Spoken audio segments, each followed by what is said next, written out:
रमेश जो मजदूरी करते हैं, एक पैर से विकलांग भी हैं और एक दिन वो जालौन मजदूरी करने के लिए गए थे और जब वहाँ से पैदल पैदल लौट करके आ रहे थे तो रास्ते में ही दो लोग आते हैं मोटरसाइकिल और उनके बगल में जाके मोटरसाइकिल रोक देते हैं और बोलते हैं, रमेश तुम हमारे यहाँ काम करने नहीं जाओगे, हमारा काम नहीं करोगे। रमेश बोलते हैं कि साहब पिछला ही काम का पैसा नहीं दिया, हम दोबारा काम करने के लिए कैसे जाएं।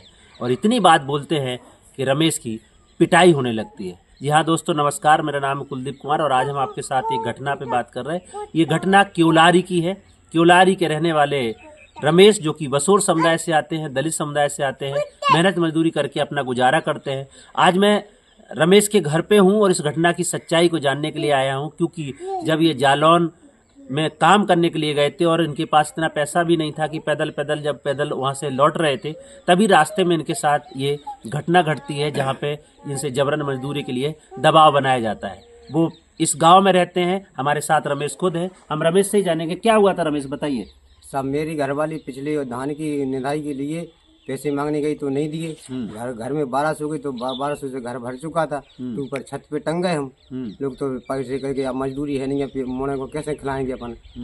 तो हम लोग जो घरवाली बोली कि चलो तो जालून दिखाएंगे काम। उस दिन लास्ट की 12 थी साहब, 28 तारीख थी, दिन शनिवार तो साहब। तो वहाँ से लेट हो गए हम 12 की वजह से, काम मिला नहीं है पुलिया पे, काम बैठे बैठे भाग आए हम सब दोनों आदमी। रास्ता में अंधेरा हो गया तो 7 बजे के करीब हमने लाचूरा वाहन 7:30 पे मिला, तो दोनों आदमी निकल रहे थे। पीछे से वाहन आया, दोनों ने पकड़ के बोले जी तो माधरचोद गांव के हैं, गांव के माधरचोद मारो इस साले को। तो बोले जी तो बेंच पैसे मांग रही थी, वो उल्टी बोल रही थी। बस दोनों को मारने लगे, एक ने कुल्हाड़ी मार दी, एक ने उसको घरवाली को चाकू मार दिया। बस अब ये लाचूरा की घटना है, इतनी बात है साहब। तो जब आपके साथ ये घटना घटी फिर आपने क्या किया? पुलिस को हम सब डले रहे, चिल्लात भी रहे। चिल्लाने के बाद एक दो मोटरसाइकिल किसी ने नहीं रोका साहब। मतलब रोड पे वहीं पड़े रहे? रोड पे वहीं पड़े रहे हम साहब, उसी रोड पे पड़े रहे। एक गाड़ी आई 4 पहिया की, तो उसने वहाँ को रोक के बोले भाई कौन पड़े? हमने साहब हमें फलाने लोगों ने मारा है। तो बोले भाई हमको लोग क्या कर देंगे सर, हम इतना नहीं कर सकते हैं कि भाई फोन लगा सकते हैं। तो कोई पुलिस वालों को फोन लगाया उनने 100 नंबर को, तो गाड़ी आ गई वहाँ से। गाड़ी हमको उठा के ले गई, इलाज कराया, डॉक्टरी भी वही। बस डॉक्टरी के बाद बस उनको छोड़ गया पुलिस हमको। बस घर वाली को ज्यादा दर्द हुआ तो वही ले गया, फिर हम वही भर्ती कर लिया उसको। बस वहाँ इलाज चला, बस अब कोई सुनाई नहीं है साहब जब से बात। तो रमेश और रमेश की पत्नी दोनों मजदूरी का काम करते हैं। रमेश खुद विकलांग हैं और मेहनत मजदूरी से गुजारा करते हैं, लेकिन उस दिन जब काम नहीं मिला तो वापस घर लौट करके आ रहे थे, तभी वो दबंग लोग आके मोटरसाइकिल बगल में रोकते हैं और बोलते हैं हमारे यहाँ काम करने नहीं जाओगे। जब ये काम के लिए मना करते हैं तो इनको वहीं पे मारते पीटते हैं, इतना मारते पीटते हैं कि ये वहीं पड़े रहते हैं।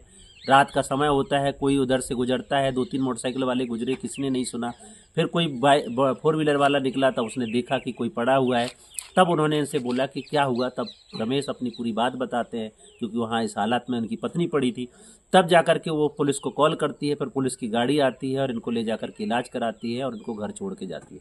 ये घटना घटी। रमेश, आप कैसे आजीविका चलाते हैं? आप विकलांग हैं, कितने घर में कितने लोग हैं? आज रमेश के घर पे भी बैठे हैं, आप यहाँ पे रहते हैं, एक बार नीचे का है जो अपने काम को कर लेते हैं, और बच्चों जो हमें दे दी मसाला तो अपने बना लगते हैं, थोड़ा बहुत कारीगरी भी जानते हैं, तो अपने धीरे अपने कर लेते हैं। तो जब आपको होश आया, पुलिस ने इलाज कराया, तो फिर आपने एप्लीकेशन लिखा के उनको बताया कि किसने आपको मारा? उनने हमको नहीं बताया, हमने तो बताया उनको कि भाई रोहित भर 2 गाड़ी थी सब, 4 लोग थे उसमें, 2-3 आदमी को तो हमने चिनार में जब रोज के आदमी तो चीन ही ले। सुबह उन्होंने भागे, उन्होंने गाड़ी की रोशनी देखी और भागे बस सब। तो उसके बाद क्या हुआ? पुलिस आई, जांच करी, आरोपी पकड़े गए? नहीं, अभी नहीं पकड़े गए, आरोपी कोई नहीं पकड़ेगा साहब। बोले नहीं पकड़े जाएंगे और सही तुम्हारी जांच भी होगी। हमने कहा ठीक है साहब, तो हम गरीब आदमी, हम कल तक बड़े गरीब बात पे। तो रमेश, आपके साथ आपकी पत्नी भी घायल हुई थी, पत्नी कहाँ है इस समय? पति इस समय में फलिया आ जाएंगे सब, फलिया टूटने को चली गई, मेहनत मजदूरी कर। हाँ, बच्चा को 2 बच्चों को भी ले गए छोटे। हमें सब छोटे बच्चे से इनको अपने नहीं देखे। तो क्या चाहते हो आप? आपके साथ हम सब तो जानते कि हमारे साथ न्याय चाहिए साहब, वो गरीब को ना ऐसे सताएं चाहिए। हमें कोई तुमसे दुश्मनी है कि हमें बेराता है साहब। तो रमेश के तहरीर पे ये FIR पंजीकृत हुई है, जो हमारे पास इनकी FIR की कॉपी है, जिसमें BNS section 1 50 sub clause 2, BSNS section 118 sub clause 2, BNS section 352, BNS section 351 sub clause 2 और SC/ST prevention of atrocity act की धारा 53 दा और 53 धा में ये मुकदमा पंजीकृत हुआ है। मुकदमा तो लिख गया है रमेश, अभी क्या चाहते हो? अब ये चाहते हैं कि साहब हमको तो न्याय चाहिए, सब मारा पीटा है, जैसे हमारी घरवाली की बेइज्जती करी, तो साहब हम और आप जो न्याय में करो तो हम वही चाहते हैं बस। तो रमेश, कल के आपके ऊपर दबाव बनता है कि हाँ, आप दबाव समझौता कीजिए और ये केस नहीं तो क्या करोगे? नहीं, हम दबाव में नहीं आएंगे किसी की। हमारा तो जैसा मारा पीटा है जैसा आपको जो सरकार आप जानो तैसा करो साहब, हमें तसल्ली रहेगी बस। अगर केस वापस लेने का दबाव होता है तो क्या करोगे? नहीं, हम नहीं लेंगे साहब, कब तो क्या भरोसा कब मार दें जी। भाई पूरा गांव खाली हो गया करैया पर मजदूरी करने से। अच्छा, गरीब आदमी कहीं कोई नहीं मिलेगा साहब। अच्छा, मजदूरी करा लेते तो थोड़ा बताइए, आपका कहानी लोग सुन रहे हैं, आपकी कहानी दूर तक जा रही है। क्या है करैयापुर में, क्या होता था? जो भाई पहला मजदूरी दे के देते अपने खावे पीवे ला करा लेते हो, बैठा देते।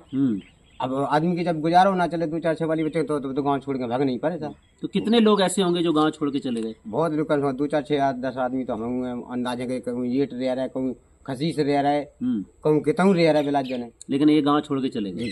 मजबूरी में छोड़े ना पाए, जब ना पल पाए साहब। तो रोजगार धंधे के लिए बाहर जाना पड़ता? बाहर जाने पड़ा। यहाँ कोई उपाय नहीं? अब उपाय और कोई ऐसे है कि करा रहे हो कर रहे सब। अब जैसे हैं आज फलियन को चलेंगे साहब, अब दे ठेकेदार ले आए तो हम ले लें, गली में कहीं के हमारे देव साहब उन्होंने कर रहा कोरी करी तो साहब हम का कर लें, फिर शांति हो जी। तो कितने दलित परिवार ऐसे होंगे जो छोड़ के चले गए गाँव? कम से कम 2-4 6 आदमी तो हमें बताओ मिले के साहब गए छोड़ गए। अब तो करेंगे क्या वजह है, किस वजह से छोड़ गए? यही वजह से कि साहब गरीब को देते है नहीं है करा लेते, देने है नहीं। तो मतलब ये बड़ी बात है कि आज आज़ादी के 75 साल के बाद भी अगर दलित मजदूर काम करे तो मजदूरी नहीं मिलती। सरकार ने तो कानून बनाया था मनरेगा जैसा कानून, 100 दिन की गारंटी है, लेकिन जो काम करते हैं, जो मेहनत करते हैं, उसका तो पैसा नहीं मिलता। 100 दिन की गारंटी की तो बात छोड़ दीजिए। ऐसे 8-10 परिवार हैं जो रमेश बता रहे हैं कि करैयापुर गांव छोड़ के ही चले गए, गांव खाली हो गया है। लेकिन वजह वही है कि मजदूरी समय से नहीं मिलती है, मजदूरी के जो पूरा पैसा है वो भी नहीं मिलता है, और अगर मारने की कोशिश करेंगे तो पिटाई होगी या किसी घटना को अंजाम दे दिया जाएगा।